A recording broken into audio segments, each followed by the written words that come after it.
all or nothing. Breaking point one night, he came home late, later than usual. Noah was asleep on the couch, still holding the book they were supposed to read together.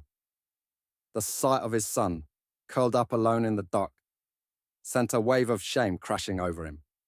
He promised himself he'd stop, but addiction doesn't let go so easily. The next week, he got a call from his boss. Too many missed shifts, too many excuses. He was fired. The panic set in immediately. Rent was due, loan payments were past due, and the casino wouldn't let him borrow anymore. He was out of options. That night, he took what little money he had left and drove to the casino, convinced that one last big win would fix everything. He could feel it. He was due for a comeback. But luck doesn't work that way. Hand after hand, he lost. The dealer's face blurred in front of him, the sound of chips clinking together turning into a dull roar. His stomach churned as he pushed his last stack forward. One final bet. He lost.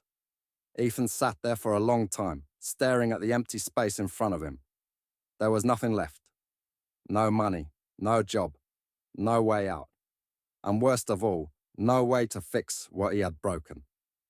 The wake-up call. When he got home that morning, Noah was waiting for him at the kitchen table, his little hands wrapped around a cold bowl of cereal. His eyes, Claire's eyes, were tired. "Dad," Noah said quietly, "why don't you love me anymore?" The words hit harder than any loss at the casino ever could. Ethan's breath caught in his throat. "I do," he whispered. "Then why are you never here?" Silence. Ethan looked around the tiny apartment. Past due notices on the counter, empty cupboards, a family photo on the wall that felt like a relic of another life.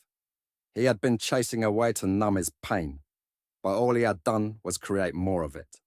For himself, for Noah, for the son who still needed him, even when he had been too blind to see it. That night, Ethan made a choice. He walked past the casino without going inside. He found a Gamblers Anonymous meeting and sat in the back, listening. He didn't say anything that first time, but he went back, again and again. It wasn't easy. The debt was still there. The urges didn't disappear overnight. But for the first time in a long time, he was trying.